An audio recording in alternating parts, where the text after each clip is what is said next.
And there we are live. This is extra bogus because Bill isn't on Bill and Aaron's Bogus Hangout at the moment. I'm sure he will turn up. Had a few problems with his ISP in the recent weeks, so it could be something like that. I have put the link in the event for anybody that wants to jump in with us today. But meantime, I'm here with Dave Harry, and Kristin is somewhere in the background. We're not sure. She'll be right back. Famous last words from Kristin. Yeah. I'll turn up for the green room at the end, kind of thing. Yeah, damn good reason though. There'll always be a damn good reason. Always. So how was your day? Well, the day, kind of busy.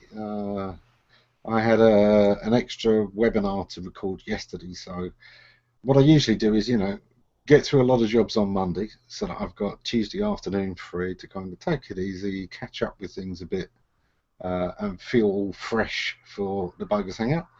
But because of the webinar yesterday, I kind of already had a bit of a rush there, and so I've been rushing around like crazy. Well, once the snowball starts, right, it just keeps going. Yeah. That's how I ended up working. I think I got up at 6 on Saturday, worked till about 1 or so, and then once the family was up and fed, went out with them. Yeah. So I got 7 hours in on Saturday, and then Sunday, same kind of deal. Got up early, worked at it, and just to get ahead of this week, so I'm not stressing out and everything snowballing. So never ends. And then I, of course, got an emergency client call. Head of SEO where I played some consulting guy calls me, right? He says, I got to meet. Well, yesterday he asked, right? He said, how come this person's kicking our butt for these terms and so on and so on? I'm like, I don't know. Let me look into it. So whatever. And then today he's like, well, I've got a meeting, so can I call you? And I'm all right, fine. And he was getting all nervous and stuff. I was telling you beforehand. And at the end of the day, it's one of those corporate C-level sort of situations where some C-level woke up this morning and wondered about something, and so he spits it on down the chain, but there's never any focus. Everyone's always like going from this to that. I told this guy in the meeting that if you don't like put your foot down at some point, that you're going to get blamed for all this, because some guy's going to say, well, what happened? You were working on this. Well, you took me off and put me on this. So it was one of those, and I felt for the guy, that's for sure. Yeah. Hey, Bill, how you doing? Good. How are you? Very good, very good. Recovered from the weekend. So the Brighton SEO conference turned out pretty nice? Yeah. It was nice that they sort of live streamed it this time as well, at least one of the stages. I mean, you've got the 3 stages, but the main part was really good. I was particularly impressed that there were a couple of sessions on neuroscience and persuasion this time, which is really unusual. You don't see that at SEO conferences, and I really loved seeing that. Yeah, but the question is there a bunch of glossy-eyed people listening, or are we growing? Well, because these were recorded, I think those are on the recordings. So hopefully people can see those when they're sober, even if they weren't by the time it showed in the afternoon. I think those are the topics you kind of got to do in the morning. That's it. Your new conference thing is record everything for the hungover people and whatever, with the early morning sessions, and just when they're leaving, just hand out CDs with all the, DVDs with all the sessions on them, so you can go home and refresh your memory. That wouldn't be a bad idea, but I think also we're starting to change away from the conference. I think that they still want to have the event because then you can have the booths and you can have the physical gathering.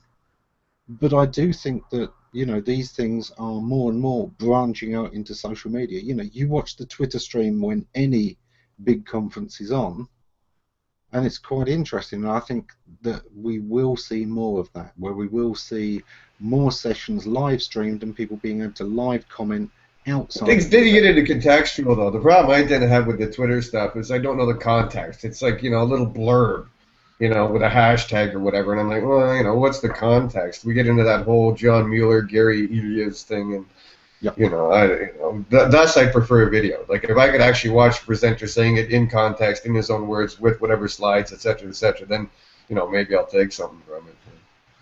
Yeah, absolutely. Well, you should, does anybody live stream? Does anyone live stream conferences? Like charge a fee to get into a live stream and watch something? Like, does anyone actually do that yet?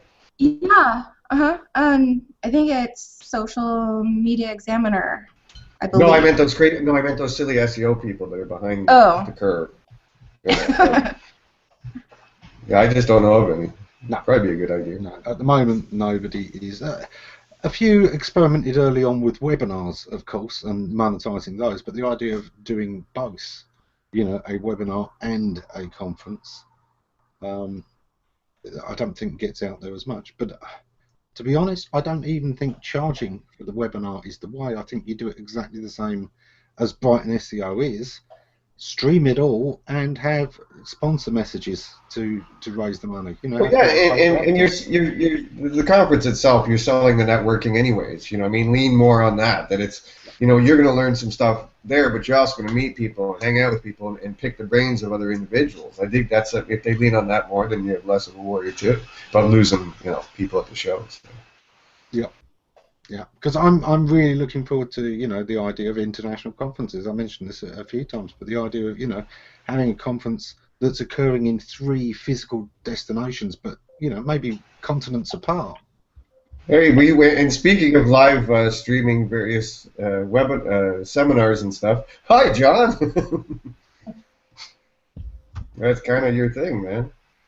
Yeah, I mean you've got this small chamber of commerce in Oceanside who's reaching out around the world, and I think that's great. I think it's brilliant. Yeah.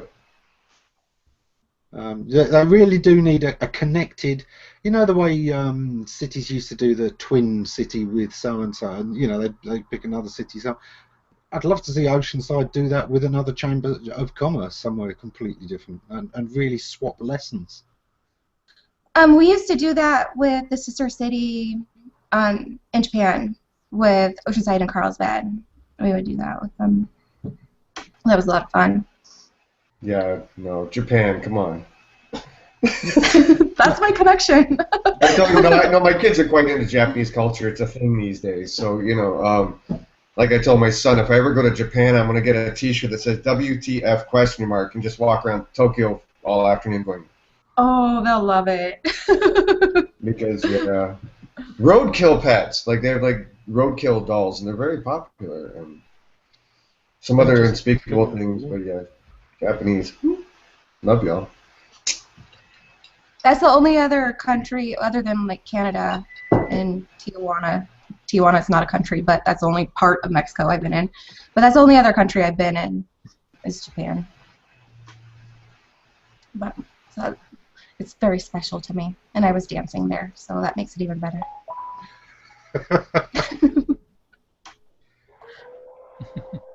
Okay, I'll just flung out an invite to Fabrizio, who's turned up. And so, Bill. Yes? Can we start a petition to make Google stop putting out so many patents, please? I don't think we can change that. Well, you look at it like 6, whatever, a while back. And literally, we'd have to go through 20 or so each one that came out, maybe a couple times a month. Now it's a few times a week. There's 85 to 100 in each one of them.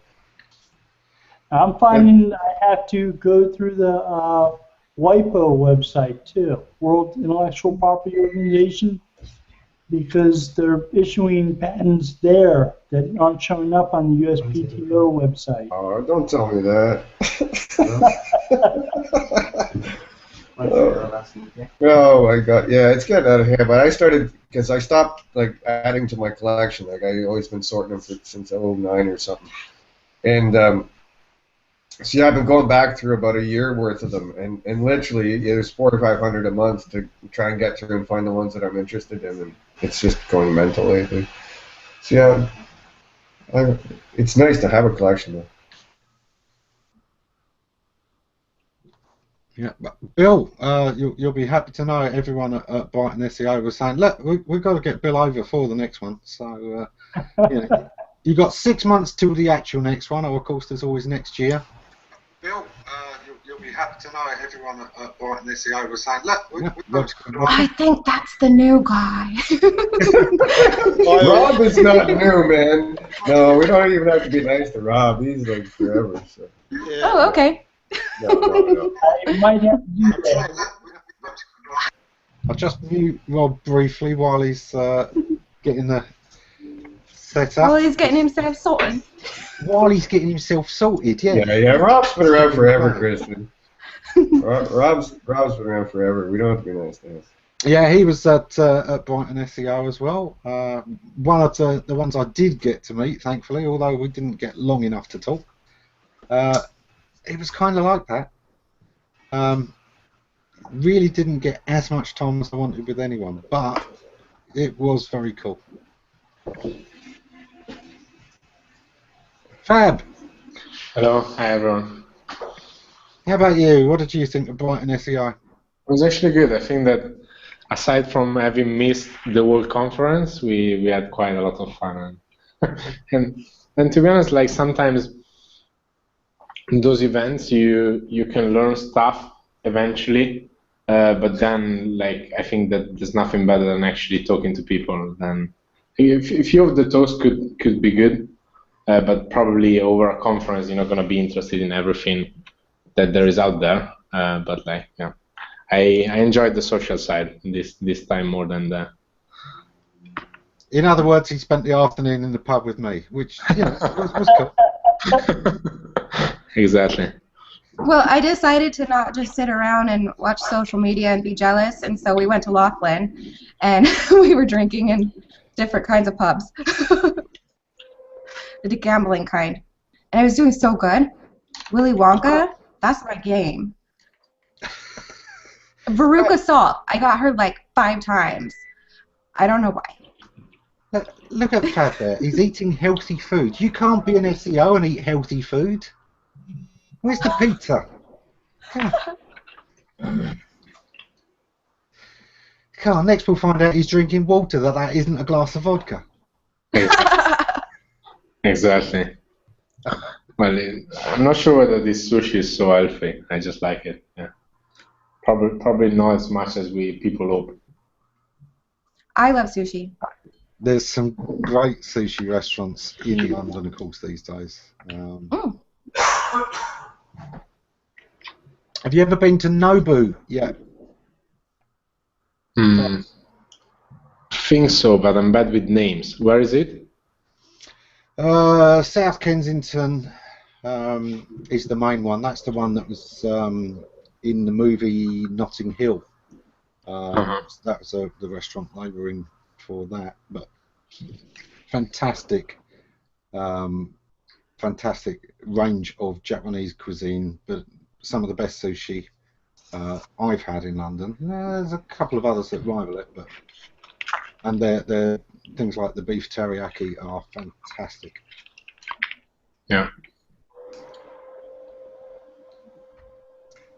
Yeah, exactly. Water, third world beverage, absolutely. Luxury beverage, unfortunately, in some of the third world, but yeah. It's funny, isn't it? There are countries where it's a lot easier and cheaper to get beer than to get clean water. Which does tell you. It's always getting away, man. Go back in history, That's beer was the thing, so let's not get carried away. Yeah, we kind of seem to rely on alcohol to sterilise anything. I must admit, Brighton was a lot of fun, but it felt like an all-day bogus hangout with no limit on the number of people that could pop in. It really did. You were just holding court at the local pub. I could just see Ammon sitting in a big booth, All right, come, who's next? And Don was the bodacious babe, right? Why not? I mean, we had. Oh, you had more women there too. Wow. See, that's it. We all got to put some money together, and we'll buy a suit of armor, paint it black, and have it sitting behind him in any restaurant he goes to for any conference. Just have him hold court there with the black knight behind him. The funny thing is that Dawn didn't know that my nickname used to be recording the local pub. I can just see Ammon sitting in a big booth, you know. All right. I think Rob's listening to the show. Rob, you have to stop the show. You're behind by a minute or two. Runoff. I mean, you know, we had. Stop it, Rob. Kill it. Yeah, that's it. We all got to put some money together. This is awesome. Buy a suit of armor, paint it black. There we go. Now he's about to hear to turn this off. He's almost. Is that why we don't have to be, or we don't have to be nice to him? Is that why? Well, that's awesome. Rob was You might there. have it running in another tab. Have you got your sound there, Rob? Obviously, it's transmitting because we were hearing the playback. And we see you nice and clear. This is what happens when all you ever do is comment, Rob. Okay, so when you're watching this in the playback in a couple of minutes, this is what happens. Well, he's been coming to Terry and our hangouts for what, years now, Terry? And he's always commenting. He's in the Q&A, but he never comes in. Yeah, but So this is you got to get it together, Rob. They'll practice here, buddy. There's all this live stuff. I mean, I've got a dog here. I've got to walk the dog. I've got to do this, cut the grass, work, feed my dad. You know, it's a busy thing.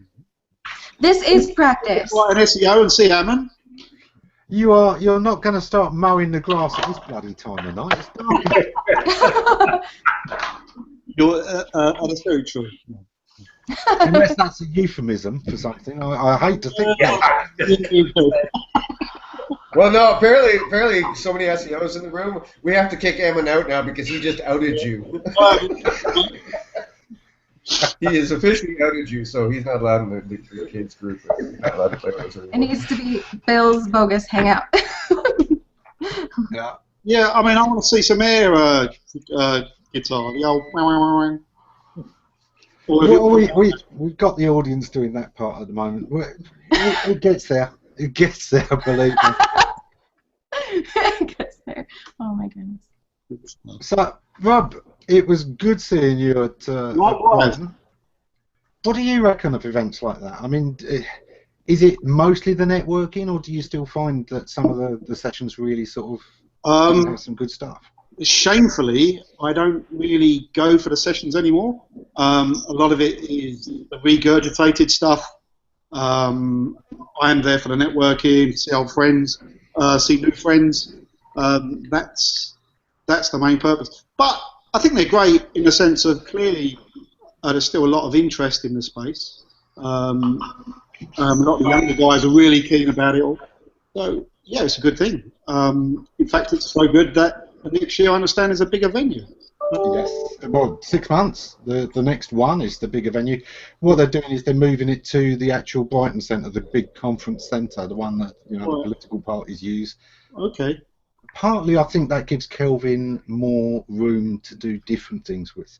So Right. that it doesn't only have to be 3 tracks, and you can even have some smaller rooms that are very niche kind of stuff. So I think that will really bring it out, where you could have specific tracks that are only designed for like 30, 40 people that are more hardcore.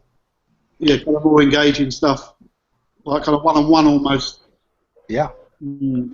I think that like they already had something like that, but probably because people couldn't move as much between one and the other, it was a bit difficult to notice it from the pub. But there was some area that like where probably there were like 50 people. But then the problem in that venue is that like it's difficult to move from one track to another, and then like you get locked into one place, and like not all the talks are like related to the same subject.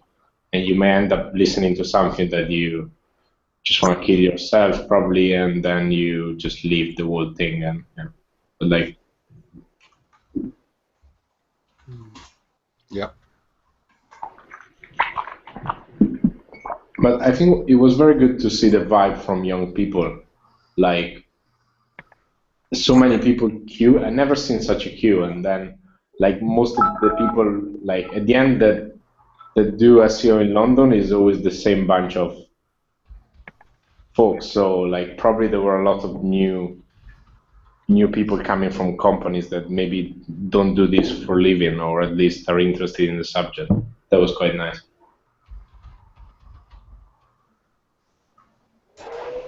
I must admit, there is one aspect to Brighton SEO that's different to a lot of other conferences, because it's free and because it's so big. There are a lot of people who go to that event that don't go to the others, especially not the ones that are £1,000 for a 2-day ticket. So I think sometimes there's a little bit more of a beginner track for the people that don't tend to get out as much, people that are hard at work in busy smaller agencies that, you know, they need. Okay, so here, let me go a different angle for you then. We've talked in past weeks here or elsewhere together about editorial control and things of that nature. Okay, so we've got all these different conferences. How would you rate how people are controlling? Because you started talking about newer people coming into the industry, and this is always the kind of thing that I try to do with the dojos. I'm worried about the next generation. You know, I mean, you guys already know what you're doing. You're good at what you do. You're ethical, whatever you want to call it. But so for this new generation, since you're on this angle, what do you think as far as editorial control about who you let in? I know like ClickZ went mental with their stuff. You know, so. How does that play into this? So it's not what you're publishing if you're Search Engine Land, Journal, or Watch. How are these conference people, Moz's and SMX's and Brighton, how are they? You know, how do you feel in general that they're controlling what's getting through to these newer generation people? You know, I like that Brighton opens it up to a much wider variety of speakers. You get speakers there that you just wouldn't get at the major conferences. They're just not big enough names, and they're not prepared to, you know, buy a booth to make sure they get to speak. Because let's face it, there's a lot of people that you know full well wouldn't really be speaking if they weren't also having a booth there. Yeah, it's just the way it goes. BYOS, your own sponsor. Welcome to ClickZ. Nice call, boys. So I like the diversity of speakers at Brighton, and do you know what? You know, I think it's an essential thing for anybody that wants a long-term career in SEO to get a chance to speak and to get a chance to get up on that stage and to take it and to learn how to give presentations in front of, you know, much bigger audiences. I mean, we all get to do presentations in front of clients, but for a lot of people, you know, that's 1-2 people in a room, sometimes 5. If you ever are in a company where, you know, there's 10 people in that meeting, you know you're in a corporate.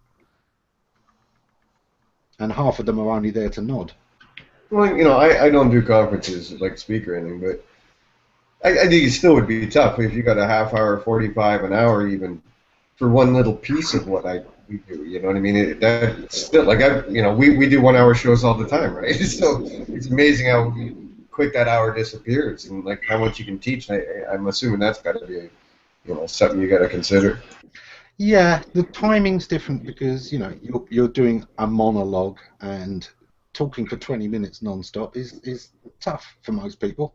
Of course, you can wind Terry up and he'll go for 20 minutes, no trouble. Yeah, but see, that's why I kind of like doing the thing with John here, because he, you know, he also gets the crowd involved asking questions back, and I did the whole thing like virtually. Obviously, that's what John does. But it was nice to get that feedback coming in too. But obviously, you can't do it at the big room. I guess you could take questions ahead of time, maybe. You can. I mean, you know, to me, I don't know, dude. I think live situations like this, or like with John, or even a conference or whatever. You know, I like the Q&A here, so that when you're talking about something, you can address some specific questions. You know, Kristin always says that's one of the things she does, and she tries to put those questions in as someone who might not know what the hell you're talking about. And I think that plays into it so much more. Like, I feel weird doing a straight-up presentation. I think it was Frank Watson saying the other day that they just sat down one day and said, "All right, we're taking questions." And that's all they did at the conference. You know. Yeah, I've done some of those panels, and I kind of like those. I used to do one of the sort of website workshops where people would have to bring websites, and we'd go through and show them what we'd look at, what we thought could be improved very quickly with a panel. Those were always fun. Those were small audiences because for some reason they always got scheduled at the same time as the Meet the Crawlers session. So you've got, you know, Google and Bing webmasters on the stage in the main stage. Most people are there, But yeah, we'd still get 50 to 100 people maybe, and it was fun. I mean, one time there were a couple of Google guys there who wanted their blogs optimized, and we were kind of going through, okay, well here's what you might not know about your crawler and how it will react to these things. Here's how we would. I think to me it plays to the fact that no two sites are the same. That everything's unique in what we do, and that cookie cutter doesn't work for me. And yeah, without feedback from people on the other side of what you're saying, it kind of gets I don't know. It's hard to be generalized. I hate being general in this. Even though I read about patents to say maybe, could be, that's just pretty generalized. But I get, dude. You know me. I sit on Skype all day, and I get 20 questions a day from different members or somebody who wants to, insight into it. It could be dealing with a client or dealing with a site or whatever. Constantly questions, and I like that. Yeah. It's one of those things. I kind of like doing the presentations sometimes. I mean, I hate getting the slides together, going through, making sure that I can fill 20 minutes with great content that people are going to be easily able to remember what they want to ask more questions about. There's more upfront thought about it, but you can cover a lot of depth, and then you've got your Q&A session afterwards. The problem is always knowing how much space to leave for Q&A. Sometimes you go through, you give a presentation, and there's 2 questions at the end, and you know that those were both pity questions from somebody who liked you in the audience who didn't want to see you there waiting and no questions coming in. That's the toughest part, is predicting how much Q&A time to leave.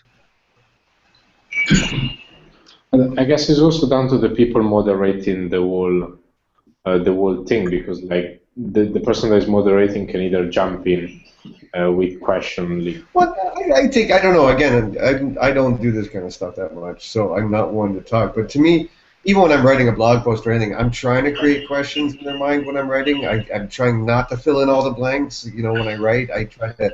And that's not so that people comment and ask things in the comments. It's more so that they'll go research more and look for those answers. But when I write, even I try to leave people wanting to know more as opposed to thinking this is the definitive whatever.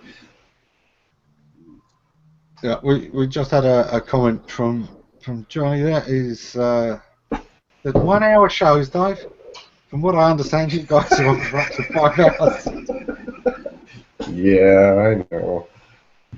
Okay, what I meant was the first hour is structured, and after that, who knows where we go. No. I'm sat in on your first hour. That's not okay. All right. We try our best to structure. What structure?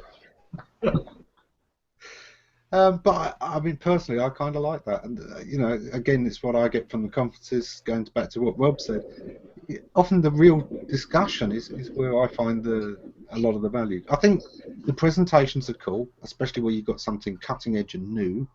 But of course, once you've been in the game seriously for 5 years or so, there isn't a lot that's cutting edge or new.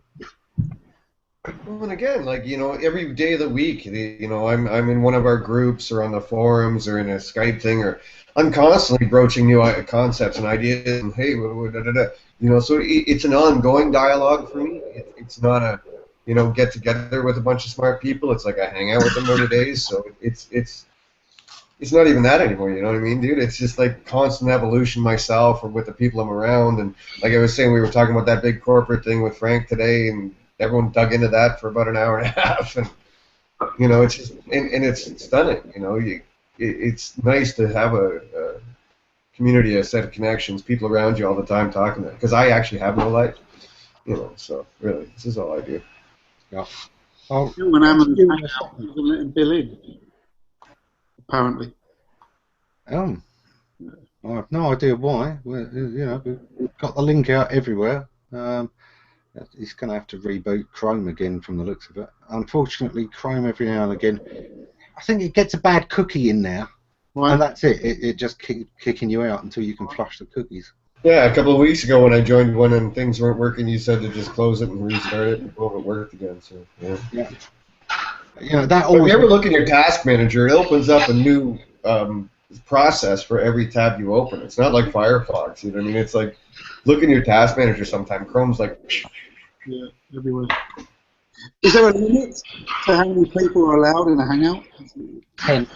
Right, so maybe that's why. There's... No. We got 1, 2, 3, 4, 5, 6, 7. There's only 7 of us. Yeah. And I he think got specific invites to his account, both of his accounts actually, and he could always come in as Bill and Ammon's as well. He's got the brand page. So, that's the thing, Bill. If you're having trouble getting in, if all else fails, log into the brand page and come in that way.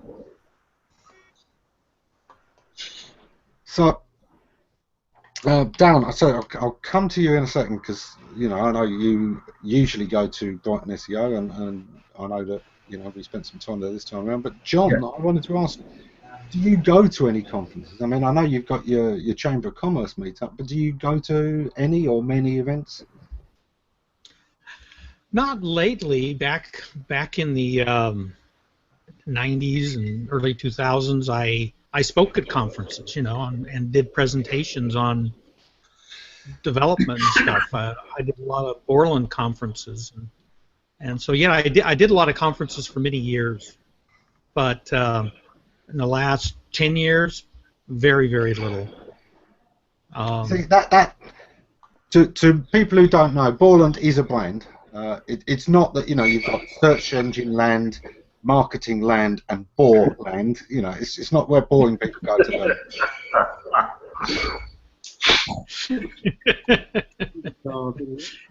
It's the hinterlands,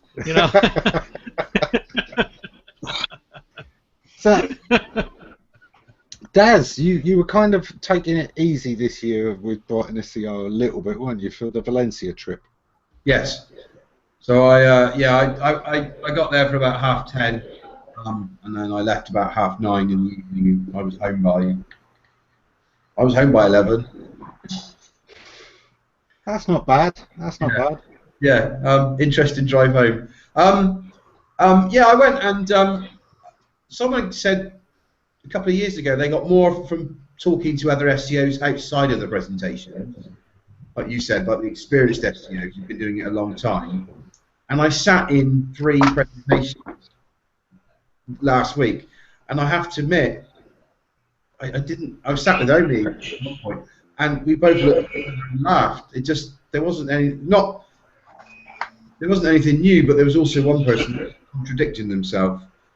So I'd rather go and sit with people that are doing SEO and have done it for the years in the trenches, because I don't pretend to know everything. The majority of my client sites aren't as complicated as some of the bigger enterprise levels. But I learned the theory. If it's putting it into practice, I don't get the chance. So it's useful to talk to other SEOs because I'm going, well, if you did this, I'll always come up with an idea. I won't just want to be spoon-fed. But I do find Brighton useful from a networking point of view, but it doesn't generate me new business. But it does get me enthused again about the industry. Yeah. I think it can give you things to try. This is something I wish people would understand from articles, from conferences, from presentations of all sorts. Nobody is giving you a set of steps that you should follow. Even if they're saying, this is what you can do, don't. The whole point is to observe, to think about, and to adapt it to your own needs, your own clients, your own markets. Not paint by numbers. Paint by numbers will not work. Yeah, my biggest one though was that I just sat on the sidelines in the SEO industry, and I just thought, well, I'm down in the West Country. Most of my clients are in the West Country. They're usually small, medium sized, and it got a bit lonely, to be honest, working in a bubble. But I found it harder when I went to conferences to meet people that I knew, rather than meet people that I trusted, that I met online, if you like, in the forums, and that's happened in the last couple of years. So it's not such a lonely place to be when you go there. Almost 2,000 people, and you realise. Well, and it echoes what Ammon was saying, and I can't agree more. That it gives you ideas to try, even if it's not that specific idea. You got to let your brain go.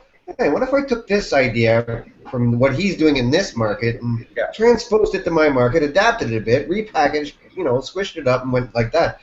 It gives you new angles, or at least something to think about, or something to go. Like, You know, I mean, that's what I like about our little community is that I'm constantly every day talking about, you know, like today, Darren, like, did you see like when Frank went off about all the stuff he's working on, right?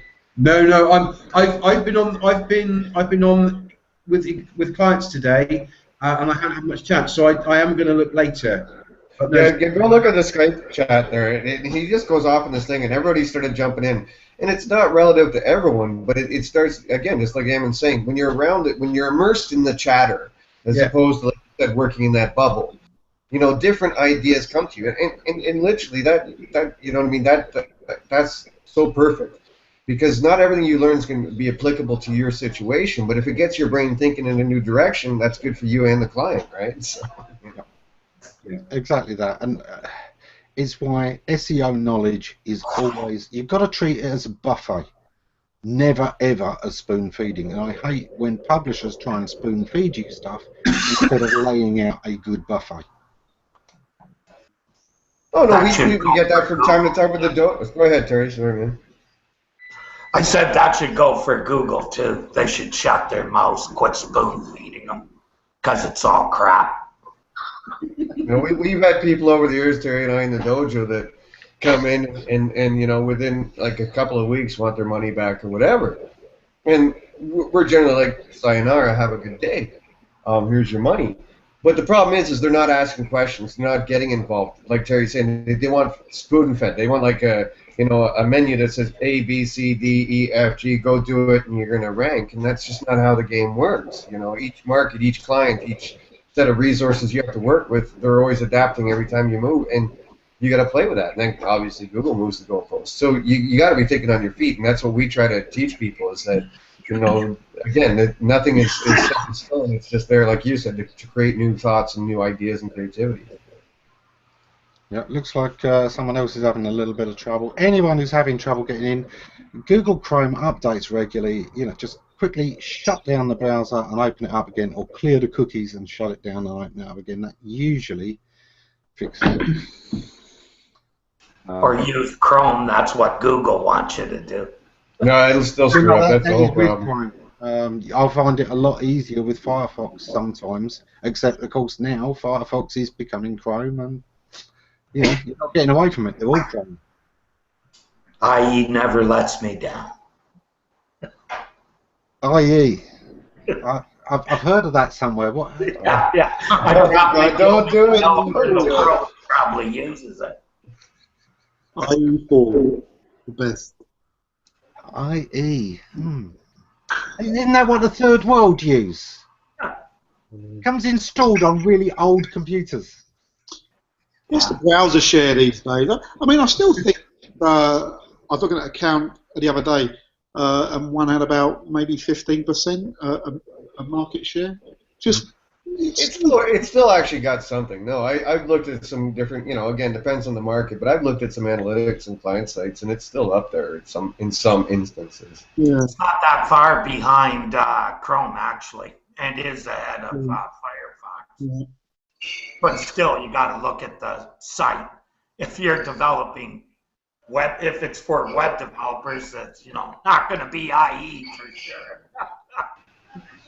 You stick a little message in there above the phone, don't you? You are using a bad browser. Please go and get it. Oh, I love those ones. I can't believe people still do that, Rob. Just kills me. I do when I'm feeling devilish. Gonna go get a new browser and read all of them. You're the contrarian. Terry, I was tweeting at one Mr. Tim Nash today. Been a while. He must have invented like a robot by now or something. That fucking guy. I'm sorry, that guy. But yeah, no, I was like, I told Tim he had to get together with us. It's been a while, man. Talk about the old days. Yeah. So, tell you what, let's turn this around a little bit. Let's do a little bit of free market research for the conference people out there. What would be an irresistible conference? What would actually get you to want to front up the money and turn up at a conference? All right, I'm picturing a title. Hold on, picturing it.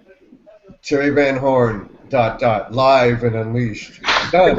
I'm there. I am there. Just let him go for like 2 hours, and I'm paying money, man. That's a Vegas show, I'm sure. It is. Oh, yeah. It's not legal anywhere else.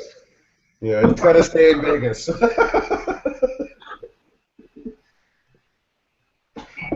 But again, you know, this is a social media age. Why not, you know, go do something really stupid, like let people actually, you know, maybe crowdsource who they want to hear speak, and then go out offer those guys a couple of bucks because they're at the top of the list, and work your way down. You know, what you know, a few times I've heard people say that, you know, that so and so, but there are certain people that want to go here. So I don't know, go on that level. Mine would be give some people that are first steps to get some experience in presenting what they find.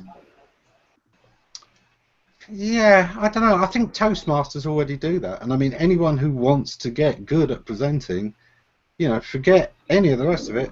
Find a Toastmasters. They will teach you how to present, how to make speeches, and even if you don't do the conference thing, I guarantee you it will make your client pitches better by a lot. You know, you will probably I've got no problem presenting to businesses in the local region that share my accent, but I have no interest in presenting to conferences in London. I don't know what it is. It's a mental block, I guess. You know, I like presenting down in the West Country, don't I? So With a glass of cider. Yeah, yeah, big one, yeah. All cloudy. Very. Yeah, it ain't done until it dissolves the rat. So that was mine. Is I presented to 20 or 30 people, but then I was called to do a presentation, and I was told there'll be 30 car dealers, of which there was about 250 people in the room, and I was mic'd up, and there were 3 big screens, and I was completely intimidated by it. I got on and did the presentation, but it wasn't a comfortable place to be. I hated presenting when I first started it. I mean, nobody will believe that I am shy or retiring, but No. seriously, I really struggle with it. I feel when I'm presenting, I have to imagine I'm not. I have to imagine my presentation is tomorrow, right up until they call me up on the stage. Because if I think of it, I feel physically sick. Once I'm there, I just get on with it, and it's fine. I've practiced it. I know what I want to say. It's fine. But I really do get, you know, physically sick thinking about it. That last 30 minutes as it gets towards your turn is the worst thing in the world. And I don't do the bragging stuff. I don't even like it. And sometimes I'd be blushing from them introducing me. I'm already feeling uncomfortable from the way they've introduced me. Yeah, I really struggled, but you stick with it. You watch good people. You know, I learned from watching people like Mike Graham. He's incredibly good at those kind of conferences. Barry Lloyd back in the day, make me top. Always so grounded, so down to earth. Dave Naylor, love his stuff as well. And by watching others present and thinking about what I liked about what they were doing, it helped me find my style. Yeah, I find I'm fine with like small group, the 10 perhaps, because I can kind of focus on them all and talk to them all at once, if you like. But if I have a big room, my brain's trying to focus on everybody, and that's where it all goes a bit wrong. You do need to, with a big audience, pick a few people, pick different directions, and then pick particular people that you're going to talk at. You know, that really does help, and you do need to look around that audience and kind of involve them all.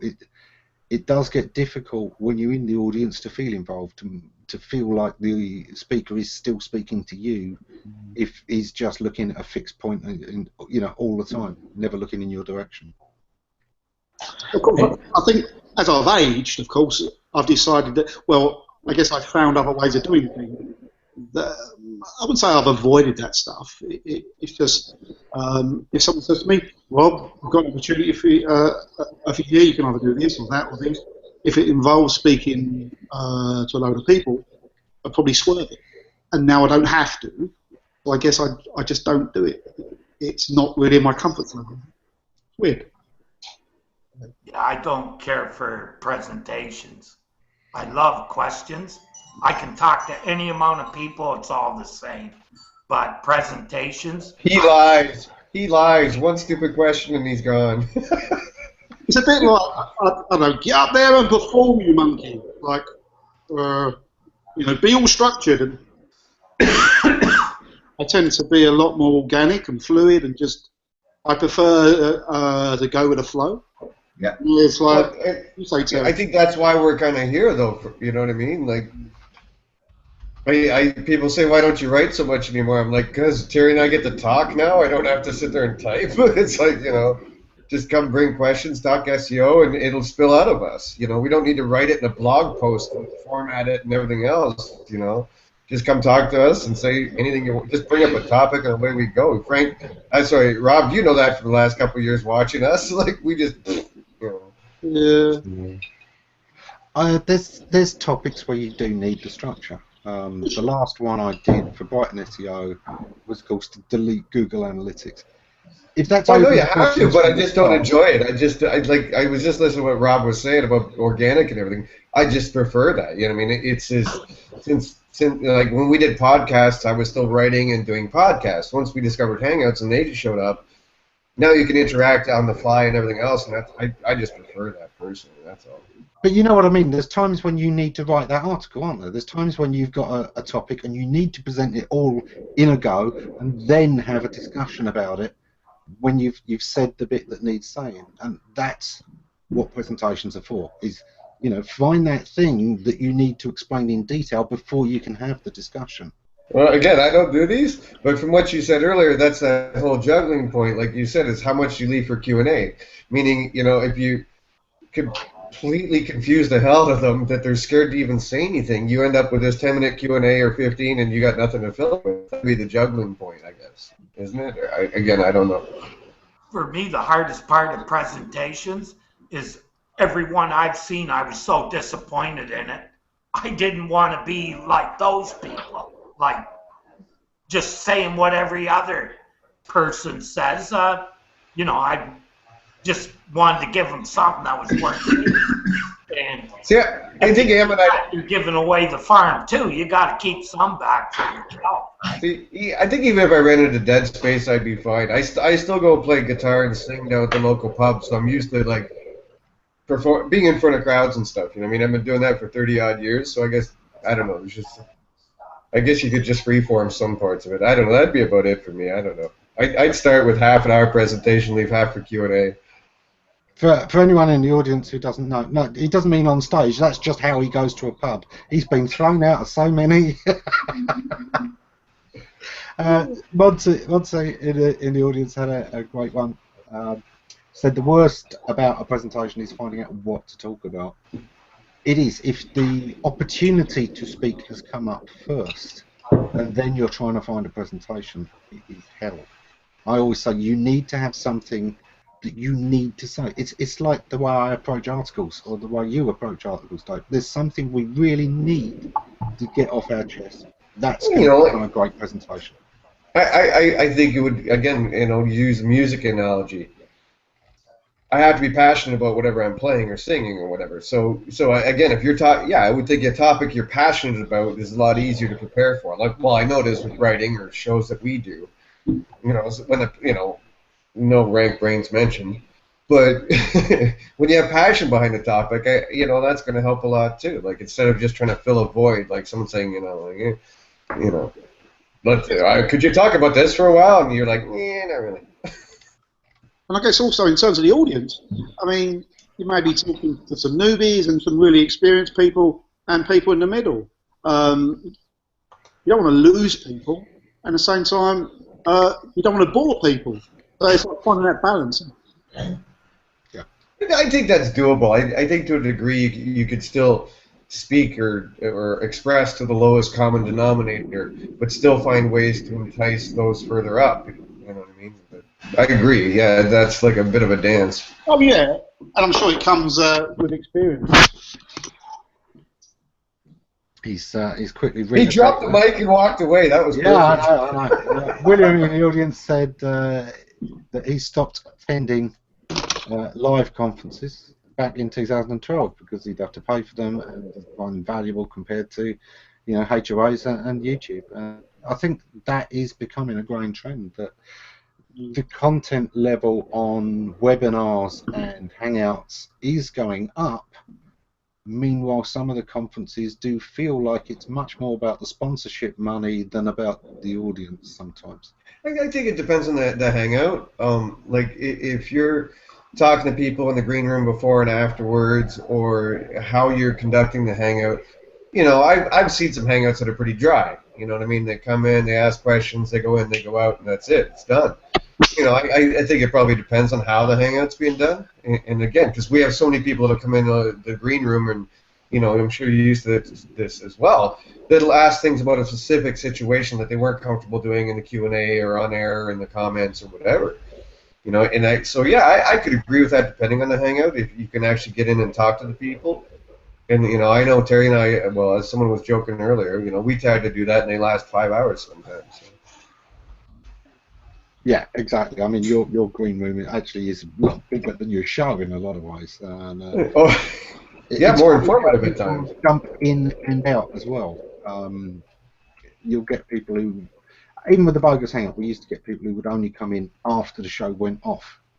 They didn't want to be out in public, but they did like the group and to have a chat. And, we still get a certain amount of that. And I think this goes right. We were talking about young people or anyone watching this right now. Really, I run a community, and the only people who don't get any use of the community are the ones that are silent. And I appreciate if you're nervous and this and that, and you feel intimidated or whatever, but there is no stupid questions. And the more you ask, the more you get involved, the more you'll learn, and so on. I don't That's think what I'm there for. I'm supposed to dismiss anyone's doubt in their minds, so that you can ask a stupid question. Well, actually, you and Terry are the eye candy. Yeah, again, and even if you think you've got experience, I think the dumbest thing you could do is be afraid to ask a peer. You know what I mean? I don't care what anyone thinks of me, or if I've been doing this for 18 years, I still go to Ammon or Terry or whoever I know when I I'm curious for a second opinion, so to speak. You don't look stupid asking questions. You only get better. So.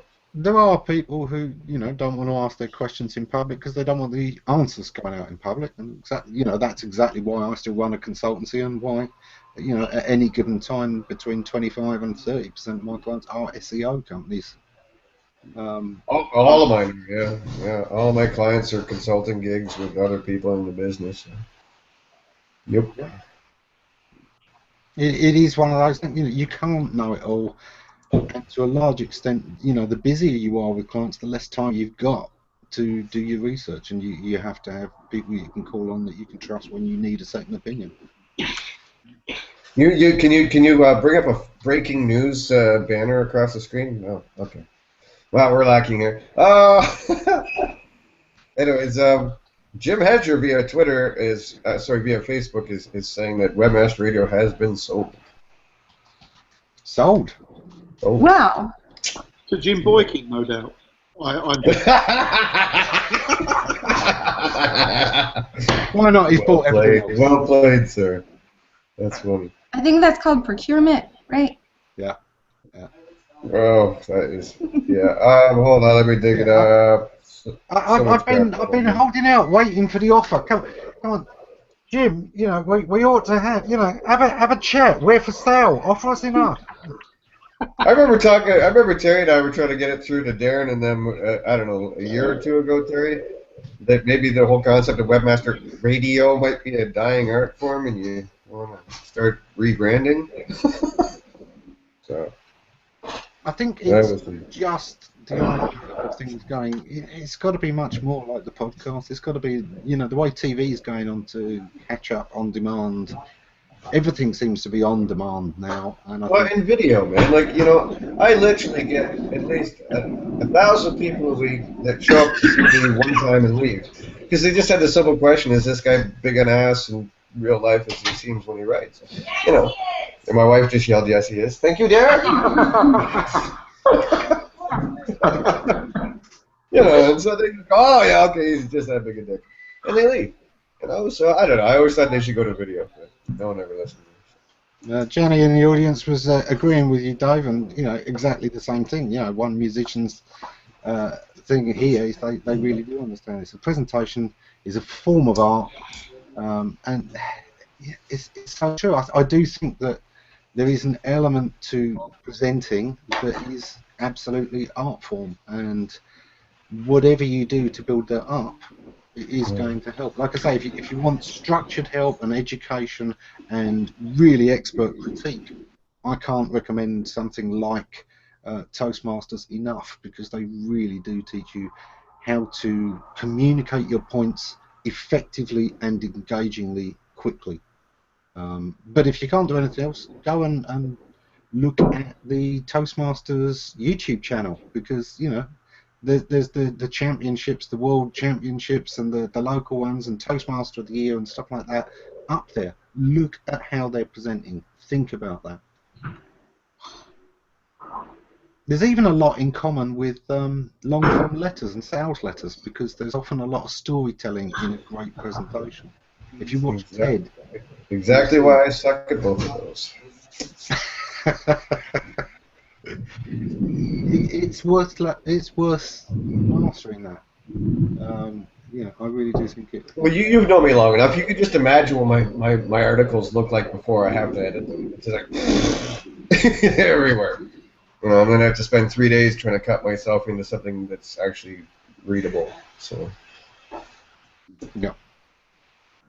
Yeah. I guess I would think of presentations a lot like, you know, being a musician and singing a song. You got to do it over and over. Like one of the things I started doing 10 years ago for the kids was magic. Magic's something you when you're working on something new, to really see if you got it, you go to a mirror. You know what I mean, and see how it looks. So it's the same as looking at your presentation, practicing it a bunch of times, doing it for some people around the house, and even let your wife beat the crap out of it. But don't just sort of do it in your head and then walk up on stage. Again, I'm not. I've been on stage for other things, not this. So is it relative to that? Yeah, very much. For a lot of people, you know, the presentation is going to improve the more that they practice it. I would certainly say that's very true.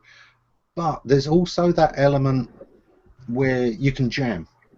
You know, when you're really passionate about it, you really know this type. And again, you almost audience. I think sometimes the impromptu presentation works really well, but it's something you work up to. You've got to be comfortable with your art. Okay, so again, going back to my music thing, so you don't want to sound practiced. You still want to have some organic, fluid flow within it, which as a musician is what you do. You practice a song the way you do it, but each night you're going to do it slightly different depending on the mood you're in. Yeah, yes, Kristin. I have a topic. Sorry, Derek. Go ahead. My bad. We touched on lots of them. We are into the last few minutes, so let's sign out for now and go into the green room with the old way that we used to do this, and kind of catch up with where people are going. So, Dave, you were in first. What are you up to in the next week? More of the same, I guess. Got another Hangout Friday. Other than that, dealing with client stuff. Man, running around doing dojo things. And oh my God, head spinning now. Thank you very much for the question. Yeah, just immersed in SEO, my friend. Yes. Kristin, what are you up to this week? Dojo stuff, coding, all that learning thing, and SEO learning more of it. Oh, but I did want to say I got my SEO hat. This is my new SEO hat. Whenever I am working and learning, this is what I'm going to be wearing. Okay, so we've had black hat, we've had white hat, we've had gray hat, so now we have brown plaid hat SEO. Okay, I shaped it different, but it's kind of like got this different kind of derby thing. I like it like this. It's sort of a skill. It's any hall. It's any hall SEO. There we go. Yeah. Let me see. Rob, what are you up to this coming week? I have got 4 wonderful days competitor research for a client. How wonderful. But yeah, just lots and lots. I did about 6 hours today, 3 hours this morning, took the dog for a walk, and did another 3 hours. So I've got lots of that, basically. Yeah, competitive research takes time. I like it. It's not. What I really love is really understanding the client themselves. But next to that, competitive research is fun because Oh, it's massive, dude. It's one of the cornerstones of things I do. So I was just saying to Rob, we got to talk because I've been sharing. And now, Rob, I'll share with you some of my reports and stuff. No problem. Yeah, I'm a big fan of that. It's nice to get an understanding of the marketplace as well as the query spaces and everything in between. Exactly. It's not about replicating what the other guy's doing. No. It's really about understanding the query space and what's going on there, what Google's doing based upon what these other guys are doing. And at risk of sounding arrogant, I quite like kind of injecting my piece around it all. So I think if you're any good at what you do, and I like to think that I am, of course, it's a real opportunity to get right there under the hood and offer them insights that are going to be really useful. Yeah, like I said, man, I'll track you down later afterwards. I burn out after 6 hours. Each day I can only do that, and then I've got to walk away because it does your head in. I must admit, with all these comments going on about my hat and then Kristin's hat, any millinery company out there that wants a show to sponsor, this is it. We've got that. I'll go get my cowboy hat that's on my avatar. I've got my cushion hat. Yeah. Well played, Rob. Darren, Fab first, and then you. Fab, what are you up to this week?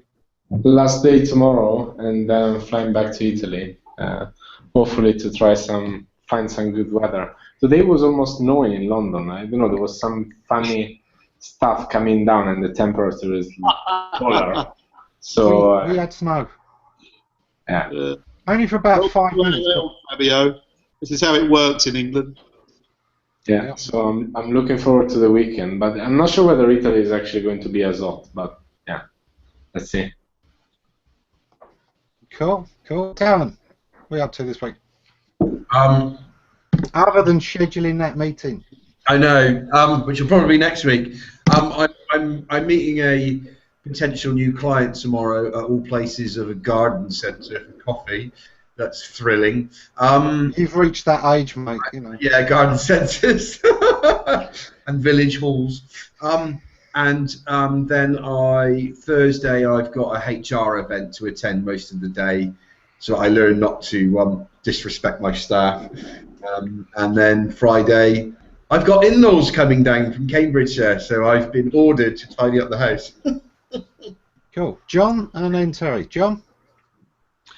I had several clients. I picked up some new clients at the beginning of this year, so I've been busy doing that. And I've also trying to catch up from being laid up for 2 months with a bad back. So I've got all kinds of farming stuff that I've got to catch up on. So I've been pretty swamped. I haven't been able to show up here as much as I would like, but and then my satellite went all funky on me. The cable needed to be upgraded, and I put it off, so I got that done too. I just finished that actually today, just in time to show up here. Yeah. Do you think that's a general problem in the Tri-City area? Maybe that's Bill's problem. Well, this is it. I was just about to say, we're sending you around to Bill's now. Terry, what are you up to this week? Well, usual stuff, putting out fires with gasoline. And working on some new projects. I'm actually thinking of resurrecting an old site, redoing it, put her back on ASP just to piss everyone off. They're pros. Cool. Well, that's it for this week. Wait, what about you? No, I don't.